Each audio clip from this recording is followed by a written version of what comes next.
I really must edit that because that goes on for so long when it lands on Real Impact. And I sit there and I think I've got time to vape, sneeze, burp, fart, do all manner of things. And then, because it's going on forever and it doesn't. Hello, I'm waffling. Good evening. Welcome to Real Impact. Season 2. Check that out. And I'm on my own. Don't normally do on my own because, frankly, I'm an idiot and I shouldn't be trusted to do things on my own. However, there's a change this evening. I'm sure most of you have seen. But if you haven't, originally we were going to be doing this evening with our cat, Only Vader's girl. But she's poorly. She's poorly, bless her. She's doing the old puking up everywhere. And sorry if that puking motion makes people feel like they're going to be sick. But I didn't really know how best to illustrate the fact that she feels sick. As you can tell, I'm nervous waffling because I shouldn't be left on my own. However, I have managed to recruit a couple of other people to jump in last minute to assist me. I mean, I'm not sure how much assistance they're going to be. One of them, when we were doing sound check, he said, tell me what you want me to do. And I said, I just want you to talk for a few seconds. He said, don't tell me what to do. So there's an idea for how things are actually going this evening. And the other one just sat there and encouraged him like a child. So, yeah, without further ado, actually, no, sod it. They can wait. They can wait. Let's say hello to you lot first. They can wait. I can see him below there. One of them's rubbing his head, looking weird, and the other one's shaking his head at me as if to say, shut up, you idiot. But what I want to do, actually, before bringing them in, I'll say hello to people. Let's say hello to people, shall we? So first of all, this evening, we have one of our super spanners, Jojo. Jojo. She says, good evening, everyone. Good evening, Jojo. Good to see her here. You've had a little bit of a headache and, well, it's not a little bit, you're a bad headache, so I hope you're feeling better. But if you're not, yeah, get well soon, I guess. I'm not the most sympathetic person, but I love you really, Joe. I'm not very good with sympathy, me. It's terrible. I have a child. He's like, oh, I've fallen over and taken my kneecap off. Walk it off. You'll be fine. Anyway, who have we got next? This man might become... the puzzle pieces might be falling in place now. We have Rob H. Hello, Rob. He says, oi. That's how very original, Rob. Thank you so much for your comments there. We've also been joined by another one of the super spanners a long time ago. Our Martin, he says, evening, everyone. Evening. He's giving it the thumbs up. 3 of them. 1, 2, 3. Paul Martin earlier earlier today was getting voice notes from me asking him for Star Wars trivia because my son was asking me questions and I felt there were holes in my knowledge and he filled in the gaps for me. So thank you very much for that. That was epic of you. But we have also been joined by his far better half, the young lady Stephanie. Hello, Steph. Good to see you. Thanks for coming along this evening. Hope you're doing well. Hope you've purchased a load more Lego and are building more. Because I think last time we built Lego on the studio, you were building, as Stu called it, Barry Door. So yeah, hopefully you've got more Lego. Here he is, the man who likes to lean. It's our Des T. Says, good evening, guys and girls. Good evening, Des T. Thank you for joining us this evening. Good to see you, sir. Who else? Here we go. Here he is. My Uncle Keith. Keith Knight. He says, good evening, everyone. Good evening, Keith. Thank you so much for joining us this evening. Always a pleasure to have you along, sir. We had a catch up a few days ago. Good to chat to you, Keith. And thank you for coming along this evening. Who else have we been joined by this evening? People are saying hello to people that I can't bloody see in the list. That's typical, isn't it? Oh, man. Jonathan Redmond. Good to see you, Jono. Good to see you. Thank you for popping along, sir. Again, always a pleasure. I feel like I say that a lot to people, but it is good to see you. And, here she is. Here she is. I should have uploaded the bit. I had the pleasure of hosting Emma and her lovely husband, her better half, the other week at my house. And it was an absolute pleasure. So thank you for coming along. I'm really missing Matt. So if you can come down again soon so I can hang out with him, that'd be fantastic. But thank you for coming down. She's my best friend, really. I mean, I've got to give her hell, haven't I? And we've also been joined by Andy, Triple HDX. Hell, dude, just on PUBG, but I'll be with you shortly. Oh, top man. Thank you for joining us, Andy. We've also been joined by Connor. He's saying hello to lots of people. I can barely read at best, but yeah, I'll leave that for a few seconds. But Connor, top man, thank you for joining us. Also one of our super spanners. I've got to drop his comment, haven't I? There we go. Here he is. the man with the softest voice on the internet, the man who could rival Whispering Bob Harris, our Delvian Seek. Good evening, Mr. Seek. Thank you for joining us. Always a pleasure. Always a pleasure indeed. And I think we're down there on the list of people to say hello to at the moment. But if anyone else pops in, I'll say hello. And I must bring this up. Matt misses you too, Nick. Of course he does, Emma. Of course he misses me. Why wouldn't he miss me? We wore Point Break masks and drunk whiskey together in my front room. What could be better? Anyway, I am on a is that a tangent or am I digressing? I do not know. But who shall I bring in first? Let's do eeny, meeny, miny, mo. Monkeyboy! There you go! Hello! How are you? Fine. How you doing? You're looking rather well this evening, sir. Do you think so? Be honest. I don't at all. I think Skeletor is looking healthier than you at the moment, sir, but there you go. Yeah, I'm not well, but that's all right. That's okay. I'll die on my own time. That's all right. No problem. That's absolutely fine. And I will say, for anyone who is worried, you have to understand, me and Monkeyboy, this is our relationship. This is how we converse with each other. It's all meant with love. But you do look terrible, mate. So thank you for joining us. I know. But thanks for bringing me on. Thanks for doing the intro without us as well. Thanks for letting us say hello to everyone. You know. Well, no, you don't get to say hello to everyone. I'm not going to give you that. I'm not going to give you that, am I? I don't want to do it. Okay. Emma says she's jealous of the hair, Monkeyboy. Yeah, I can understand that. Yeah, that's the only thing I've got going for me at the moment. I mean, hopefully you'll land a Timotei sponsorship or something. Right, do you know what I mean? Look at the bar on that. Yeah. I mean, maybe. And Lady Steph sent hello. She said hello to her now, as you whinged. Go on, say hello. Hello, Steph. All right. Well, there you go. See, you're happy now? Yep. You petulant child? Yep, I'm happy. And news for people, Monkeyboy doesn't know yet, but me and Monkeyboy will be back shortly with another episode of Live and Moderately Entertaining, so get ready for that one. Ah! What the hell was that noise? Must remember. Oh, let's see what Connor said. Just want to wish Delvin all the best with his new business. For £20, he rings you and reads Ladybird book stories to make you fall into deep sleep. I'm £100 out of pocket already. Fantastic. Excellent. Whereas Monkeyboy, on the other hand, will video call you and give you nightmares. Look at that face. Anyway, I do feel we should bring our other guest in. The better of the guests this evening. Would you say, is that fair? Yeah, I think that's fair, yeah. Yeah, I think that's fair.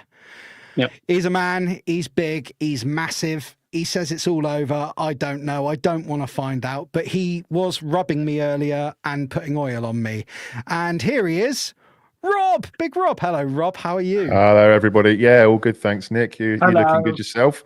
Monkeyboy, you could have tried a bit harder, but that's the way that life goes. Yeah, sorry, dude. I didn't realise you were going to be on. Otherwise, I'd have made the effort. Sorry, man. Well, yeah, you need to come and see me in the barber shop, like this man up the top here. Well, you did all that beautiful work earlier today, and I've hidden it under a hat. You've covered it up, man. That's really you cut all that grey hair. There was a lot of grey hair today, wasn't there? A hell of a lot. Well, yeah, but it's. I mean, I'm not as grey as you, but you are older. You're both older than me. I'm the baby. Yeah. I am. Yeah, look at all my grey hair. Ha ha ha! Fooled you. I haven't got any. That's what Just for Men will do. Anyway, I'm going to hand this to someone sensible. Rob, I mean, being as 1 o'clock this evening, the show is going ahead with Cat. Oh, that's a sweat mark. That is terrible. Being as 1 o'clock this afternoon, I thought this was going ahead with Cat, but she is poorly, bless her. So if everyone, wish her all the best. I do want her to get better soon. She is suffering. So Cat, please do get better. 1 o'clock this evening, I thought this show was going ahead with Cat, and I thought there would be some semblance of sort of being sensible. Well, that went to shit, didn't it? But I'm not going to trust Monkeyboy to tell us what tonight's show is about. I'd normally give this to Cat. So, Rob, no, absolutely not. Rob, do you want to tell the good people tonight what film we are discussing this evening? We are discussing the 1996 classic Independence Day, if people hadn't already figured that one out. The 72nd highest grossing film ever, I'm reliably informed this afternoon, which is no mean feat. No mean feat at all. Independence Day? You're joking. What film did you think we were discussing? Fuck's sake. I've just watched Scarface. See, in preparation for this, I actually watched E.T., so Oh, Yeah, okay. is that the one where the little boy gets stung to death at the end, and the little yeah, by bees? and the little one goes, I want to go home. That's what he says. Yeah. So- Well, it looks like we're gonna have a fun evening, aren't we? Anyway. So yes, this evening, and I will certainly be jumping in and out of the chat this evening as we go along, as is tradition on the Action Popcast when we are doing Real Impact. However, we do need to get into the show because I think we're 11 minutes in. We've had too much hijinks. The first 5 minutes of that was me talking absolute shite to myself. I'm an egomaniac.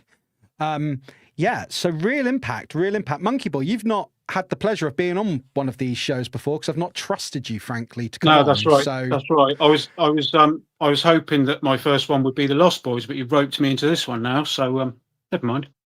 the first one was going to be the Lost Boys, but yes, I roped you into this one. So, yeah. So, are you aware of the format? Have you watched any, or do you just come in the chat, say hello, and piss off really quickly and pretend like you've watched the shows, or do you know how the show works? Never seen it before. This is the first I'm hearing of it. I make a point of avoiding anything you do. Well, that is fantastic, sir. However, I'm going to pose this question. I'm going to pose one question. Oh, it's a general question, but I'm going to come to you first, Monkeyboy. When did you first see Independence Day? Roughly when? I would say roughly when it came out in the cinema. So I guess that would be about 96. I may have seen it since. I don't recall that. I remember going to the cinema to see it, but that might have been the last time. So it potentially could be 20 years since I've seen it, apart from this afternoon. When I hurriedly phoned you and said, Monkeyboy, have you got Independence Day on DVD? Because if you have, watch it now. Yeah. I did own it, but I hadn't actually watched it for probably 20 years. There you go. Well, did you enjoy it though? Was it nice to watch back on it? I enjoyed most of it. I must admit, I did lose interest a bit towards the end, about 20 minutes before the end. But no, it was good. And I basically hadn't remembered any of it, so it was, it's fine. I enjoyed it up until that point. But I think I was just getting a little bit tired by then. But I thought it was all right. You could argue that I gave you a gift this afternoon, a gift of rediscovery. It seems to have held up pretty well. I think so. So next, same question to you, Rob. When roughly did you first see Independence Day? I first saw this in the cinema in '96. Now I remember seeing the poster. It was actually one of those big cutout things, and I saw this must have been around about early '96, and it just said ID4 on the poster. And I was thinking, what on earth is that? That looks amazing. And I didn't know anything about it at the time. This is obviously before the internet was a thing and stuff. So I couldn't do any research. I couldn't do any sort of background checks on it, that sort of thing.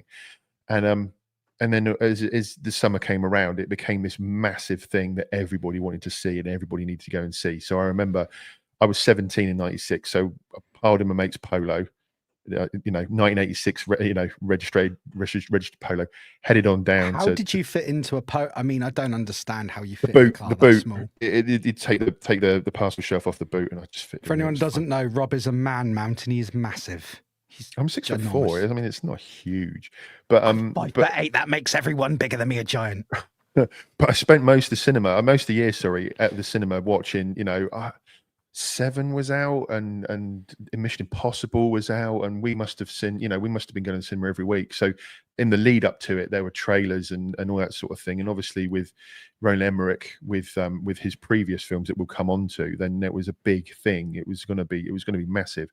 So I couldn't wait to see it. And when I saw it at the time, it was amazing, absolutely amazing. A little bit dated now. It's only 30 years old, obviously, but no, it was 29, fantastic. I do believe 29 years. Yeah. It's But crazy. no, loved it then, love it now. It's got its place in history, as it were.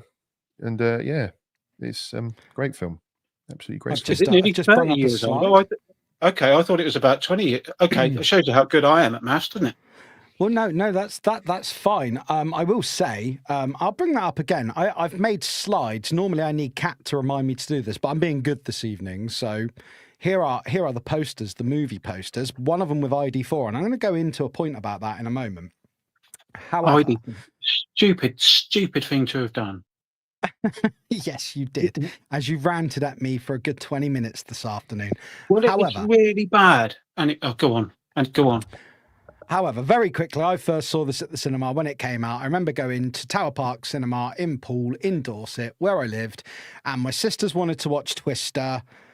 I wanted to watch this, and there was a big argument, and I sulked, I kicked off, I whinged, and eventually they were all like, just let him watch Independence Day. So we went and we watched Independence Day.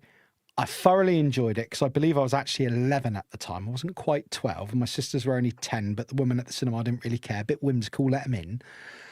And of course, had my mum there. We all enjoyed the film, and when Twister came out at Ritz or Blockbuster, whatever it was at the time, our friend who worked there let us have it for free. We watched it as a family, and we all agreed it was shite, and that I had, in fact, actually saved the family from a bad experience at the local cinema, which at the time would have been UCI cinemas. UCI, yeah, it was. Yeah. That's right. And they had the booth out the front. Yeah, I mean, they did indeed. Yeah, I mean, we're alienating 99% of our audience here. You, me, and Joe probably remember it, but everybody else, no idea. Yeah, Monkeyboy's got no idea. Well, Monkeyboy was originally for Devon, but now he lives in. You live in Norwich, don't you? Just to tell everyone where you live, so they can come and stalk you.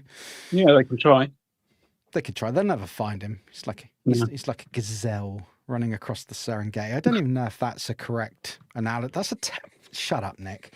Anyway, the ID4 thing. So, Monkeyboy, what's your beef with ID4 then, mate? And it's confusing because I don't recall that from back in the day, but I've seen it recently and I saw it on your thumbnail and I thought, why does this say ID4? And then so I googled, have there been 3 Independence Day films? Because I thought maybe you'd done it and it was like a thing like, this is Independence Day 4. I was like, okay, that would sort of make sense if there was 3 films, but there isn't. And I was like, so why does it say ID4? I understand that Independence Day is on the 4th of July. I get that. But to look at ID4, it would suggest that either the film was about the 4th Independence Day that was celebrated.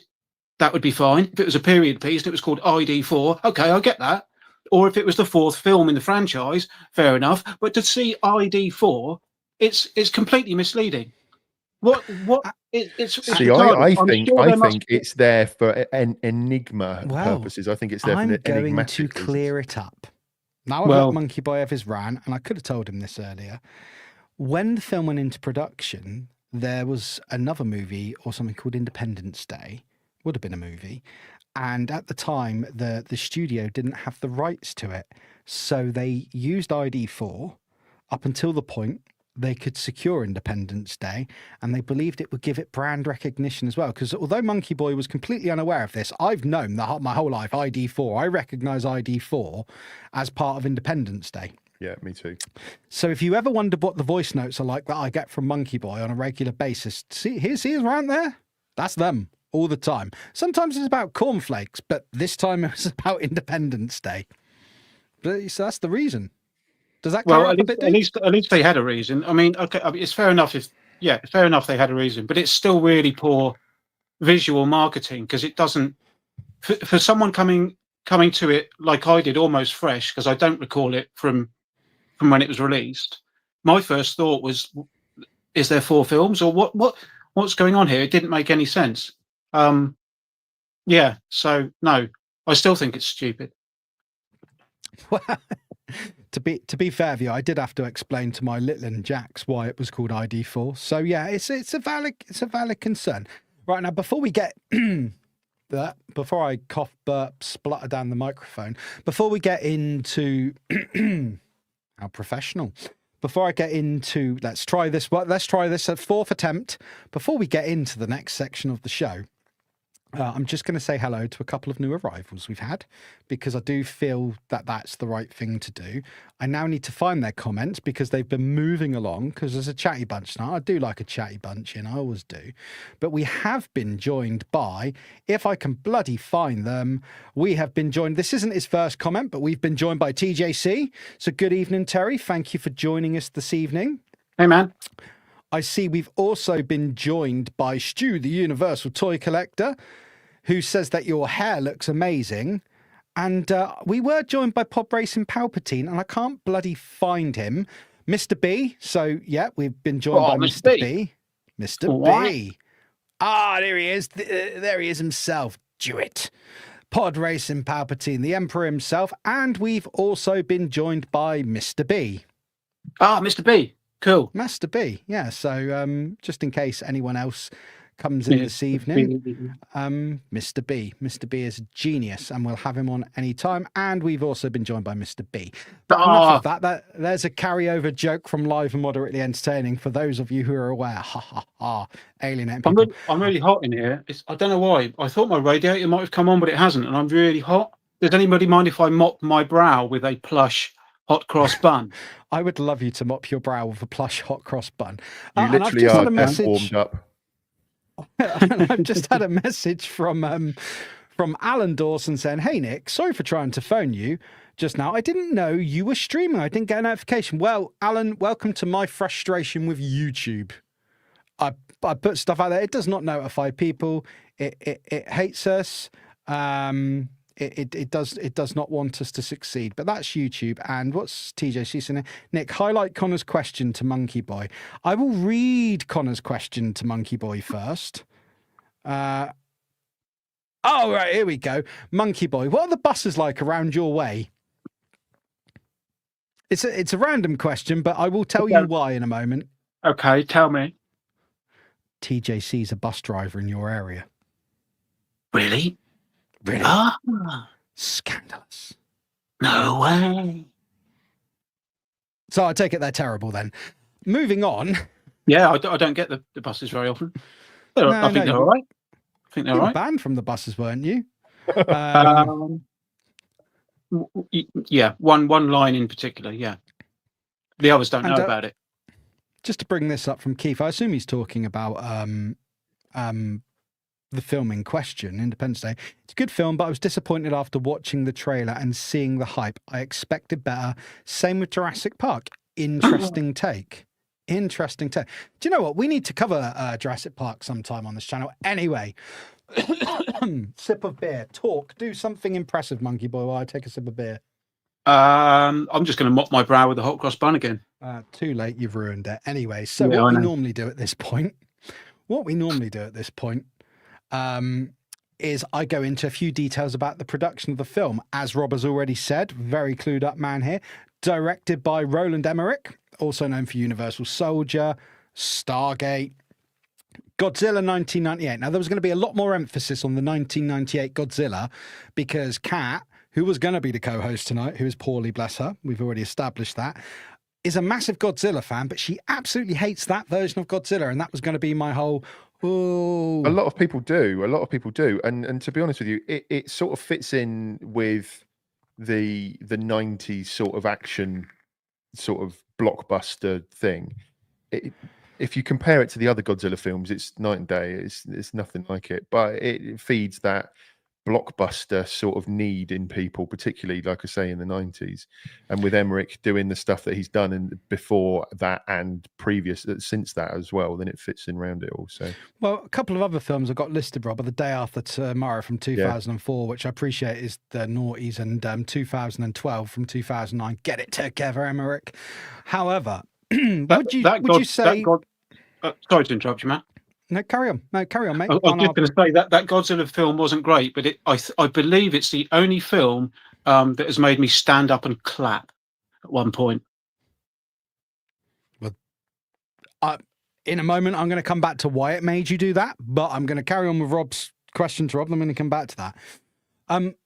Roland Emmerich, he's got a star, let's face it. I believe he has. But just general directors of the 90s, films of this genre in the 90s, do you think the 90s, Rob, were the last great era of that sort of summer blockbuster? Oh, yeah, definitely. Summer blockbuster. Oh, yeah, absolutely. I mean, if you can go through every single year of the 90s and there is one blockbuster that sticks out, and it's mindless popcorn nonsense, but it sells tickets. I mean, like I said earlier, 96, you've got Mission Impossible, you've got Twister, and you've got this film, and all three of those are good in their own rights, and they stand up today. I'm not sure I would appreciate the sequels that directly followed them, all of them, But I mean, yeah, the 90s spawned some brilliant films.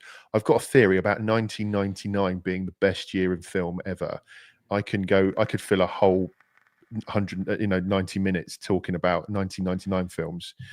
I was going to write a book about it. I was going to write a piece about it, but somebody beat me to it. There is a book out there about it already, which annoyed me. But yeah, the 90s were brilliant for this sort of stuff. You've got Speed in 94. You've got love that film. Yeah, but you can go through every single year and you can say there is an action blockbuster there, and it fills the seats. It gets people in, sells popcorn. Love Speed, but I think me and Martin both said live on another episode of Real Impact, that's a long time ago, Martin, that we weren't sure it was Real Impact worthy. Maybe we're wrong. Don't know, but love that film. So yeah, Monkeyboy, quickly to you before I go back down through the production details. What was it about? And I appreciate this isn't the film, but it's the director of the film did this film. What made you stand up and clap? Godzilla 98. I have to ask. It was the part. It was the ending. When Godzilla blows his atomic breath into the kaiju's throat and sort of decapitates him from the inside. And it was one of those moments where the fight started and they were wrestling about in the water. And I'm not saying this was a premonition or anything, but while that fight was happening, I just thought, I really hope he blows atomic breath down his throat to kill him. And it was just a coincidence. But then when he grabbed him at the end and did the whole thing, my first thought that he was just going to break his head open, like in King Kong with the Tyrannosaurs. I got to interject. I think we're talking a different Godzilla movie here, dude. Are we? Yeah, I'm talking Godzilla 98. I don't. The shit! Sorry. In it. Oh, you mean the shit ending? You're fine. The ending's in the gym where there's loads of eggs and they all hatch because they're sort of alluding to a sequel. Sorry. Don't be sorry. It's easy done. I mean, there's but I do agree that scene when you said about the whole. Yeah, that was brilliant. It wasn't just the thing. It was the fact that he decapitated him from the inside. It was like. Internal decapitation. That was brilliant. Now I see. Now you're talking about the shit one with, was it John Cusack? Matthew Broderick. Matthew Broderick. Same guy. Soundtrack's good. Soundtrack is brilliant. Puff Daddy did the "Come With Me" song, and Jamiroquai did "Deeper Underground," which days, Nick. Puff Daddy, "Come With Me." You don't get a choice with Puff Daddy. Okay, so skipping over the cancelled. Go away, Rob. Skipping over the cancelled, just know how to destroy a man's flow, you do. I do love Jamiroquai, Deeper Underground. Still love that song. Fantastic song. Huge Jamiroquai song. Anyway, we're here to talk about bloody Independence Day. We have got off track. But anyway, it doesn't matter. Tangents will happen. Interestingly, and we will discuss it later, Emmerich also did direct Independence Day Resurgence, the sequel in 2016. We'll come to that. We will come to that, but not right now. What's that smell? Oh, I don't know. Probably a stinker. Yeah. Well, I can't. I'll tell you why I can't really say yay or nay later on. I've given away the answer by just saying that. Yeah. Writers Dean Delvin and Roland Emmerich also helped write the film. They also collaborated together on 1994's Stargate. So they other films as well, but it just becomes reading a list if I go for everything they've ever done. The filming period was July 95 to October 95. Multiple filming locations. I'm trying to remember them, but I don't know why, because I've got the notes right there. So just make your life easy, Nick. Bonneville Salt Flats, Wendover Airfield, New York City, Los Angeles, Socorro. I've said that wrong, so I can't pronounce that. And lots of inside sets on like Los Angeles sound stages. Big production film, showed all around the world. I'm really sorry for the coughing. I will sort that shortly. But I do have a couple of interesting facts. I'm going to go to these interesting facts and I'm going to go and see what we've got in the comments. So I don't like to leave our audience out because they're a great bunch. There were borrowed sets in this movie, however. There were. So the Oval Office was that was used in this movie was originally built for the film The American President in 1995. They recycled that. The White House interior sets were used from Nixon in 95 as well. So really good timing. The stealth bombers that you see in it were borrowed from the film Broken Arrow. And the submarine interior was taken from the set of Crimson Tide in 1995. So you go. Some little factoids for you there, One way to boys. save a little bit of money. Well, why not? I mean, People do it all the time. People do it all the time. the most interesting thing I've ever seen for one of the most reused sets. Well, I don't know if it's interesting, but this is a story. I was in Los Angeles, and we went to Universal Studios, and we went on that ride where like the subway basically explodes and the water fills the carriage. Yeah, that's the one. And that day, before we went on it, I think you watch a film or they tell you during or before, whenever it is, they basically tell you this set has been used in multiple TV shows and films all over the place. Like you've seen it loads of times away. We get back from Universal Studios that afternoon. We get to our hotel in LA, and I flick on the TV, and Bones is on, the TV series Bones, and it's the episode where they're using that very set, and it all goes on. I'm like, wow, that's spooky, isn't it? We'd literally just been there and saw it on the thing. So there you go. Anyway, before I get into some other stuff, let's have a look. Let's have a look at the comments section and see if anyone has posed any questions or said anything relevant. Jonathan Redman, Monkeyboy, says ID4 is a stupid title. Never understood why they added it to that name tag to the movie, why they added it to the name tag of the movie later. I think we've sort of covered that, but Monkeyboy, it doesn't matter what rationale we give Monkeyboy, he's going to hate it. So that's absolutely fine. We've also been joined by Mr. B. Good to see you this evening, sir. Oh, Mr. B. Better late than never. Yeah, absolutely. He's a bit of a bugger, that one. I'm not even going to rise to those comments, Connor. I notice yours too, Keith. I presume they're talking about the bus fiasco. We've been joined by Sai Manga Fandanga. Good evening, sir. I'm sure he's gone and say tip of the cap to all in the chat. The cleverest way to address everybody, which none of the rest of us seem to do. We all type hurriedly and panicked.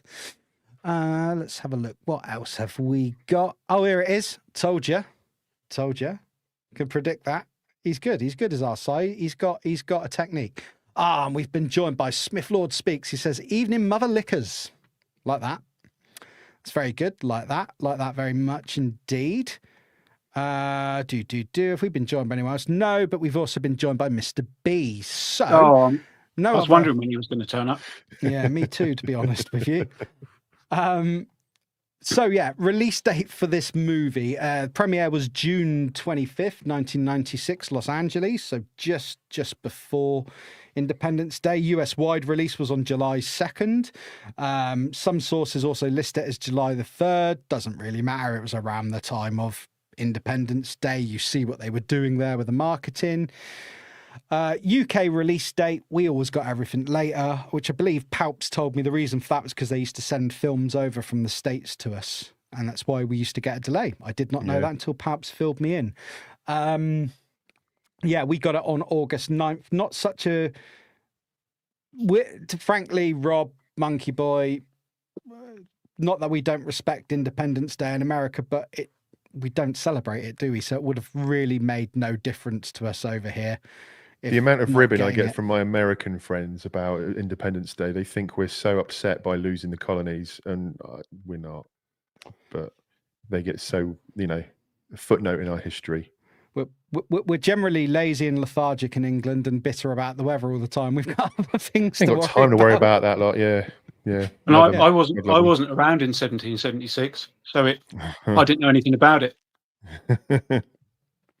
You make a valid point, sir, and I have to respect that. Anyway, what's Smith Lord saying here? He says, I don't call it Independence Day, I call it Traitors Tuesday. I've heard that before.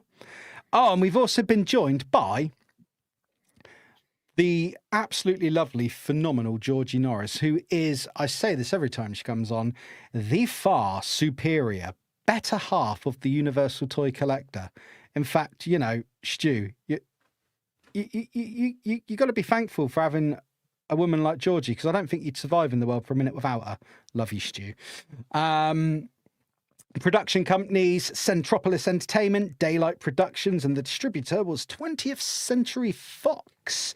The runtime says 145 minutes, but up to 153 minutes on the special edition. Don't know, couldn't tell you. I don't think I've seen the special edition. Doesn't matter, as long as you've seen the theatrical one. The budget was 75 million, and the box office gross worldwide was 817 million, just over worldwide. So North America, bad. it's 300, Not bad. just over 306 million, and 511 internationally. So that's that. I think it. Would you say it did well, Rob? Yeah, it's all right, isn't it? That sort of thing. Yeah. Yeah, I reckon it did pretty damn good. You can ask me what I think. You're going to get the next question. That's how this works. If you watched, you'd understand. Well, I was hoping you were going to ask me what I thought about its profit. Well, what do you think about it, Monkeyboy? I don't know because I wasn't listening to the numbers. Well, there we go. I could see you were vaping and flicking your hair. Timotei, look, mate, we get at best 20 people watching live. Hair product companies are not going to be watching. You're not going to get scouted. Don't flick your hair. He's going to cry now. I've ruined him. However, I was going to say the reception was generally positive. It was celebrated for its visual effects, ensemble cast, and the score. Monkeyboy, the question I was going to put to you, how do you feel it held up 29 years later? The special effects, everything. Do you think it's aged well, or do you think it's aged like a fart in an elevator? I thought it was all right. The thing I often find about 90s films, and I love loads of films from the 90s, but some of them on watching them now, the pacing can be a little slow because we're so used to fast edits and stuff these days. They can be they can drag just a little bit more so than was noted than we realised in the 90s. But of course, this being a blockbuster, it was faster paced anyway, editing wise. So I thought that was fine, and I thought it held up really well. I was expecting it just to look 90s, but actually it really didn't, and the effects were fine. You know, I mean, I don't think there was anything particularly groundbreaking that they were doing. I don't think, to my knowledge, that they pushed any envelopes or did anything that hadn't been done or discovered any new things. I could be wrong. I don't know. But no, I think it was fine. Yeah. Did it win any Oscars for visual effects? I'm sure you've got the details there, Nick. Do you know what, mate? I didn't even look to see if it won any awards. It was up against Twister as well, and Twister, ILM did the stuff for Twister. I know that for a fact, but I don't know if they got involved in the special effects for this one. Don't know. It's a bit of my research went a bit sort of. Yeah, no, I'll be honest. I rarely look at awards and things unless it's an absolute banger that we know. I'm just flicking for IMDb. Must have been nominated. I'm sure it would have been. There's always that one guest that asks the one question that you're not prepared for, that's Rob? me. That's what happens when you bring people in last minute. Do you know what I mean? Well, I would have found out myself for that. Well, I tell you what. I'm going to put this. I'm going to put it to our chat. So, because of my incompetence, chat, if it was nominated for any awards or won any, if you want to put it in the comments section and have your name read out aloud on the interwebs. But do you remember the excitement you used to get on a Saturday morning when you know, live and kicking, and you'd send a fax in and they'd read your fax out and you'd be like, oh my God, I got read out on the BBC. Mm-hmm. Well, we're going to recreate it, baby. If you want that excitement, that's what you got to do. That's what you got to do. What was that one bloody guest? However, it's a good job I know these two really well, isn't it? I did have a question for Kat. And I'm not sure. I'm gonna put this question out there to both of you. I'm not sure. I think this question probably worked better with an American guest, because I'm not sure we would have perceived this part of the film as well as. I will say, so basically, when I went to America, one of the most patriotic countries I've ever been to. And that is not a bad thing at all. And the question is, do you think the film's patriotic spectacle and July 4th release were key to its blockbuster success, or would it have worked on any date? Monkeyboy, I'll come to you first, and then we'll go to Rob. I think it would have worked domestically over there, whatever date it had been released. Obviously it helps when it was released, and I don't really think it would have made any difference anywhere else in the world. So That's fair. That's fair. And Rob, what's you? And in fairness, Rob, Well, you'll have a better idea because you've got family yeah, in the States, yeah, and yeah, yeah. you will probably end up living there eventually, and you go Yeah. frequently. So, what's your view? I'm over next Tuesday actually. Yeah, I think a film called April the 1st probably wouldn't have had the same sort of resonance amongst people going to the cinema, or any other sort of day at all. They are very patriotic about stuff like that, and the Pullman speech that he does when he's at the air base, so I'm sure you're going to come on to, is probably the one of the defining sort of scenes of the film, you would say, and that the Americans love that stuff. I mean, Top Gun. I was trying to think earlier on about jingoistic sort of films that Americans have. Born on the 4th of July, Forrest Gump, all of these stuff. They absolutely love Americanisms and American culture, and they just swallow it whole. So yeah, the Americans, it definitely would have had an impact on people going to the cinema, knowing that it was about that day. They were very clever in tying it in with that particular day to get people to go. The story alone, you know, it was thought up off of the back of an interview, I think it was, with Devlin and Emmerich when they were doing the press stuff for Stargate, wasn't it? It was, and somebody said, you know, how do you think you would deal with aliens if they turned up to Earth? And I think Emmerich turned to Devlin and said, I think I've got an idea for a film. And they wrote it so quickly.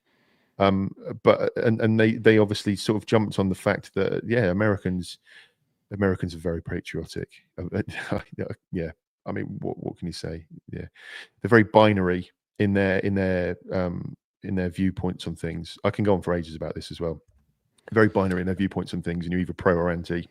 And if you're not loving the flag, then you're against them. So yeah, they would absolutely lap this up. No, and in fairness, when I posed that question, I should have thought, well, actually, Rob does spend a hell of a lot of time in America. It's basic because your aim is to live over there ultimately, isn't it?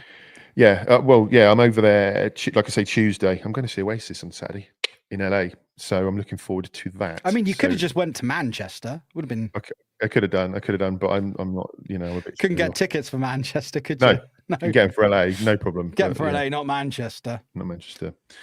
So yeah, no, yeah, the Americans, yeah, Kat would be the better person to talk to about this, but yeah, it's yeah, and would have been, like I say, next time Kat comes on, if I remember, we'll just completely jump back into this one. Just go, Kat, you've got to answer this question.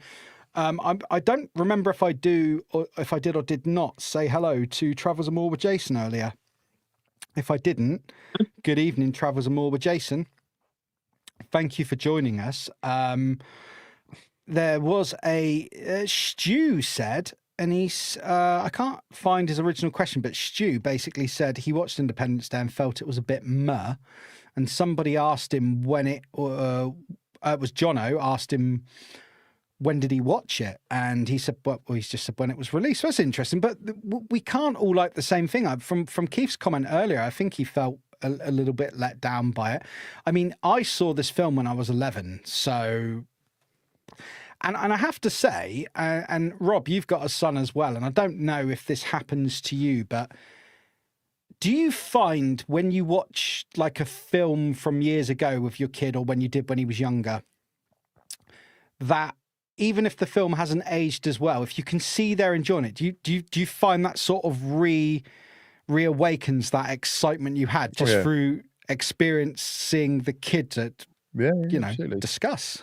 Absolutely. I mean, my son watched Terminator the other day for the first time, and he said to me, "Oh, Dad, I watched this really good film the other day called Terminator." I said, "Yeah." I said, "You want to get on Terminator 2?" I said, "That's just as good, if not better."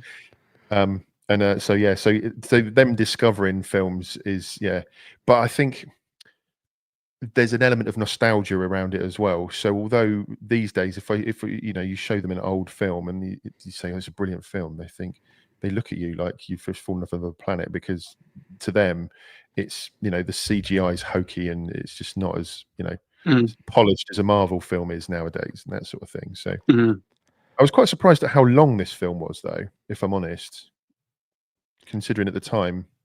Just under 2.5 hours, which is a long for a summer blockbuster. When you consider the following year, I mean, we will go into the cast shortly. I'm going to jump to something in a minute as well. ahead of when I was going to, because people are discussing it now in the chat, and it seems relevant to bring it up while people are on it. When you consider this film was sort of a springboard for Will Smith for sort of the action film, and the following year he did Men in Black, which was a massive summer blockbuster, but that's a 90-minute long film. So yeah, it's but then it's like a disaster movie, isn't it? They tend to run a bit longer. Before we get into the cast, I'm going to bring up Smith Lord's comment here. And it's interesting because when Rob was cutting my hair earlier and massaging my face, he basically called this film didn't he call this a rip-off of War of the Worlds? Or, we had that discussion, didn't we? What you actually said was you hate the fact they were the aliens were defeated by an Apple Mac. Is that what you said, or words to that effect? The software Goldblum uploads is Apple Mac stuff, yeah. And you're going to say about War of the Worlds, so yeah. I am. Well, yeah, I mean, let's bring up a few shots from the film and take down Chris's comments so people can actually see. That's completely the wrong slide, but it's up there now, so I'm going to roll with it like it was intentional. But yeah, here's some of the cast. We'll go into that in a moment. What a numpty. No. Where is it? No, that didn't work. Doesn't matter. There we go. That's the whimsical nature of the Real Impact series, learning from Monkeyboy. So to Chris's comment, I was saying to you at the time, I was saying, well, I think it's most certainly inspired by War of the Worlds, because in War of the Worlds, the aliens, and if you recall, my son shouted from across the shop, the 11-year-old, I was chatting to you, he's got hawk ears, my boy. They're not big, it's just he hears everything. I was like, yeah, well, they beat the aliens in this film with a computer virus, and in War of the Worlds, they beat them with a virus. And my boy shouts, it was the common cold. Yeah, it's exactly what Jackson said. Yeah. I don't mind discussing this at all, because I'm very proud of him, and I wouldn't change. I mean, my son is autistic, and he is a character, isn't he, Rob? Certainly is. So I wouldn't change him for the world, but the knowledge he has on things that you just wouldn't expect. Like that time when we were sat in a bit of a tangent, I was sat in the shop waiting for a haircut from Rob, and I said to Jax, because we were taking the piss out of one of the barbers in there who doesn't know much about music, a young lady who works there, and I said, I bet she doesn't know who this song's by, and Jax goes, it's Toto Africa, Dad. I was just like, how do you know that? He's a little sponge. He's a little sponge, isn't he? Oh yeah, absolutely. But I watched this to what I was saying to you before about watching with kids. I watched this film this afternoon with Jax. I watched it a couple of months ago of him because we bought it on DVD for £1. I'm like you, Monkeyboy. I troll charity shops. I don't care if it's Blu-ray or DVD. Don't care. Just want to watch the film. Love a bargain, as do you. Did you happen to get your copy from a charity shop by chance, sir? Yeah, I did. So yeah, it's the cheapest rental in the world, because if you don't like the film, you take it back the next week and they can resell it. But you've paid 50p to £1 for it. It's the best thing ever.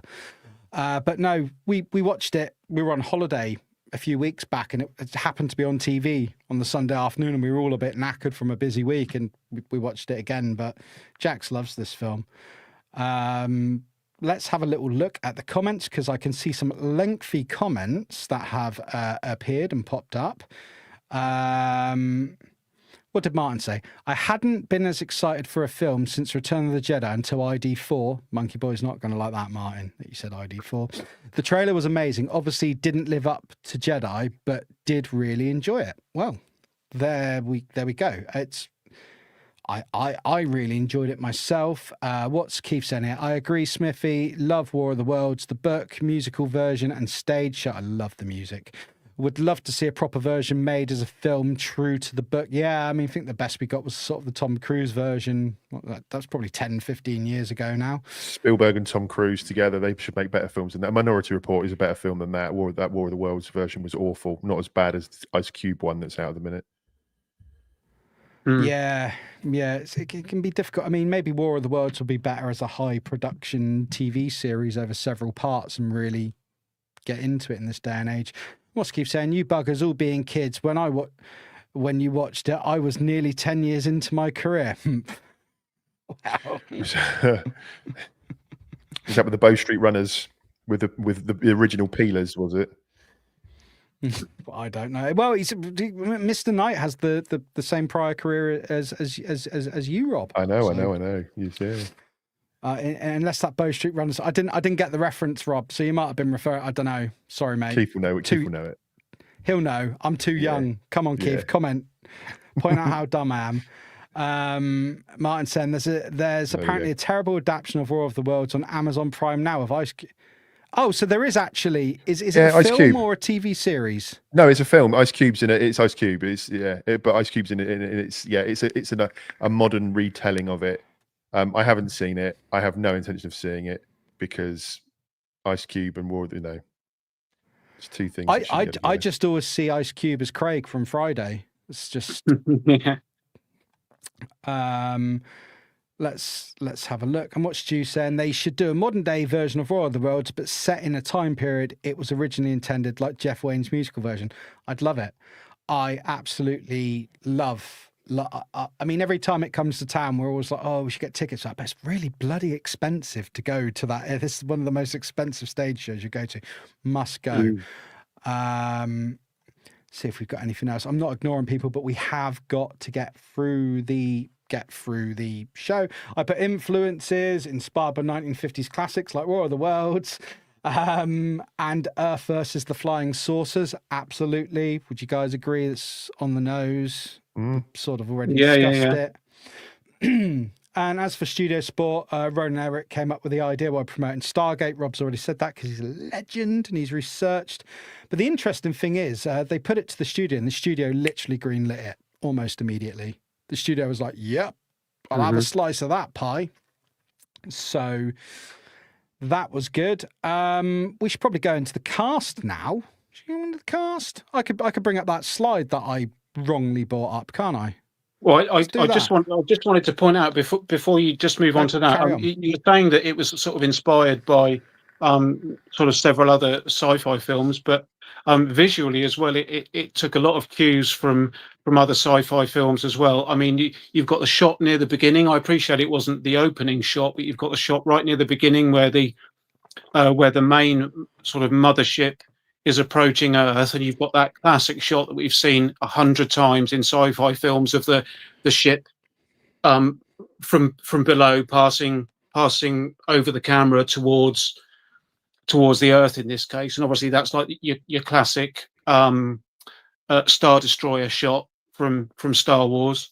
You've got the scene in Area 51 where they're dissecting the alien, and it opens up sort of suddenly as a jump scare, which is very similar to John Carpenter's The Thing, where that happens.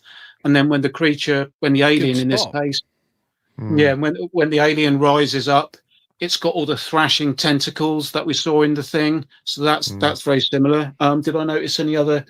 Let me just have a quick look to see if I noticed any other. Well, there were some other things I think I noticed, but I didn't note them down. So visually, I think there were a few things. There were a couple of bits that were slightly reminiscent of the trench run in Star Wars. So yeah, I think they took some visual cues from sort of iconic scenes that have worked before. If we're going to go there and you've gone there, I will say a scene that does remind me very much of Return of the Jedi. Obviously, you've got the trench run in Star Wars. I'll say this for Martin because I don't want to upset him. A New Hope, because I always just say it's Star Wars, baby. But when you actually look at the reactor in the Death Star of Return of the Jedi and how that explodes, and you look at how that sort of plane goes up into that part of the ship, I can see certainly influences there from Return of the Jedi, especially when it explodes and whatnot. I don't know. Did you spot that? Was that something that dawned on either of you two? Yeah, and also when when Will Smith and Jeff Goldblum playing Jeff Goldblum fly into the well, he is. We'll talk about that in a minute. When they fly into the mothership and they're sort of slowly going in because they've been obviously pulled in by the mothership, and they're sort of gliding over.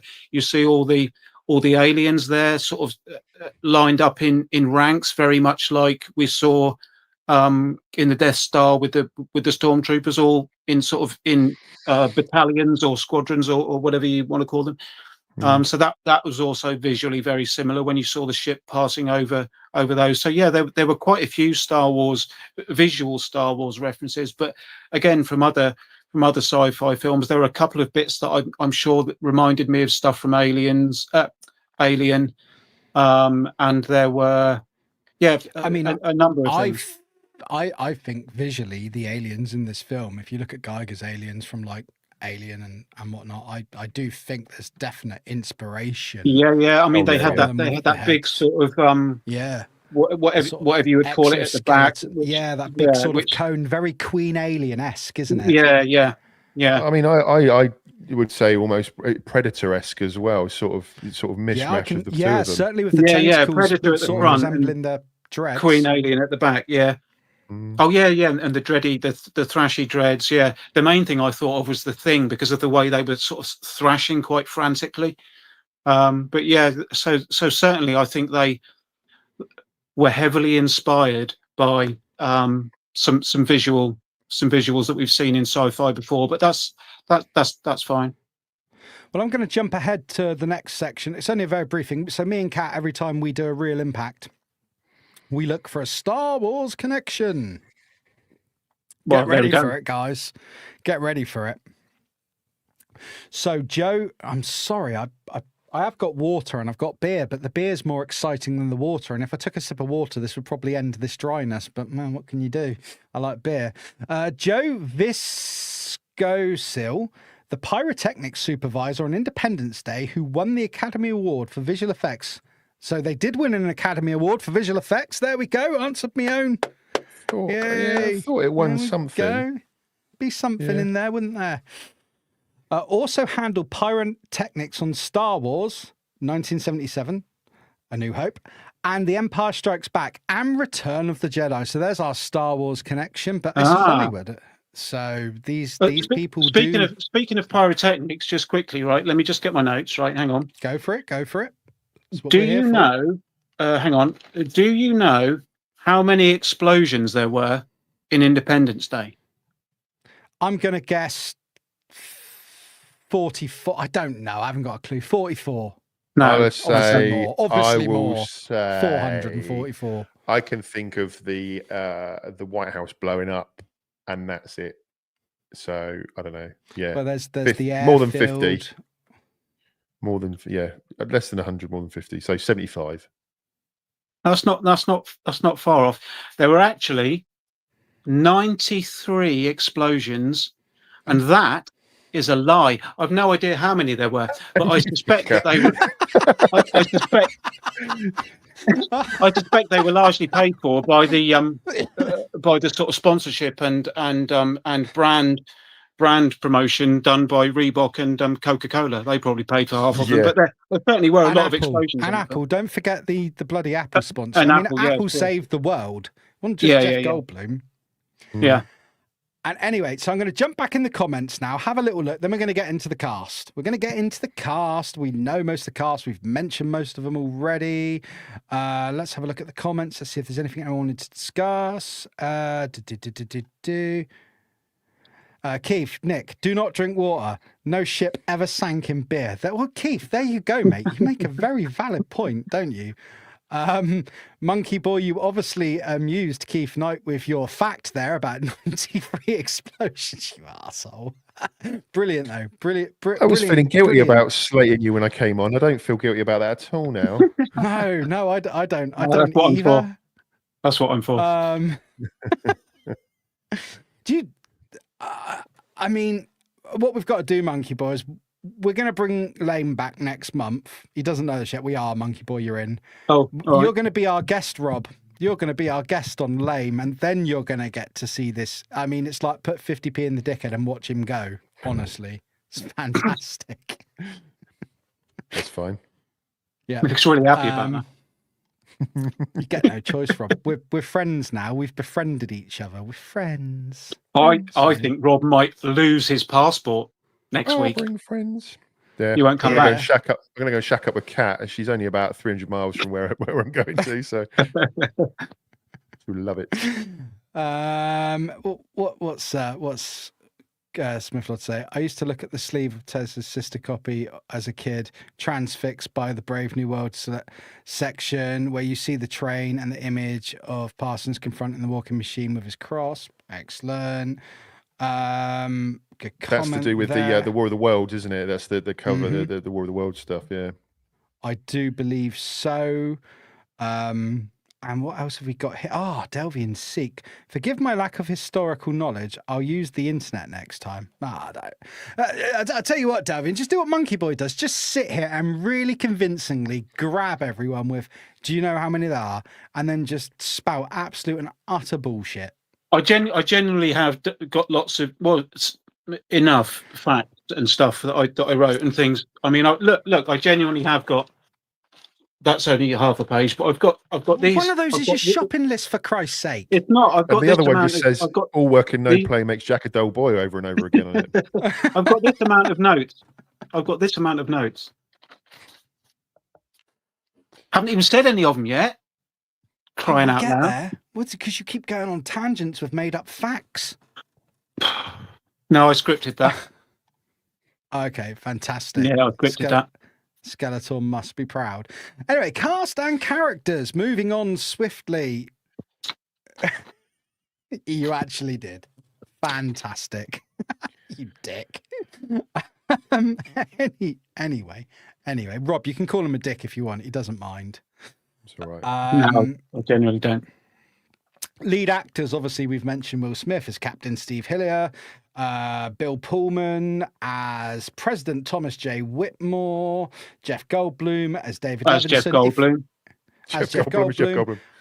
Do you know what? I've listed a massive run of films beneath all these people. I'm not going to bother because we're not running out of time, but we've got a lot to get through, and we know these people's films. I tell you what, who I was surprised at seeing in there, to be honest with you, Brett Spiner just popping up, Mr. Data himself, just completely takes you out of it because you're like, that's Data with hair, a lot of hair.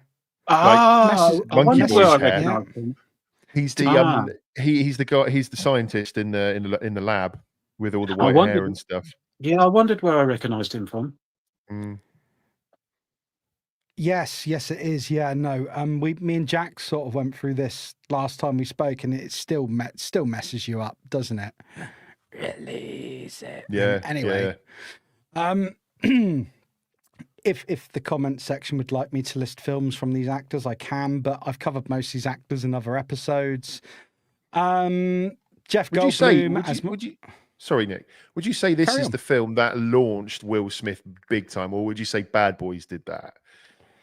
Because I think it's heavily. I think people very much lean to the fact that this was the film that launched him, really jumped him out there as the action hero. Because Bad Boys. I'll be honest with you, mate. I'm not sure what came first, the chicken or the egg. Bad Boys, and then this. Well, I would say Bad Boys. Sorry, Monkeyboy. No, you're right. No, carry on, mate. I was just going to say I wouldn't necessarily say it launched him. I would say it made his transition into movies very successful because I think he was already stupidly famous from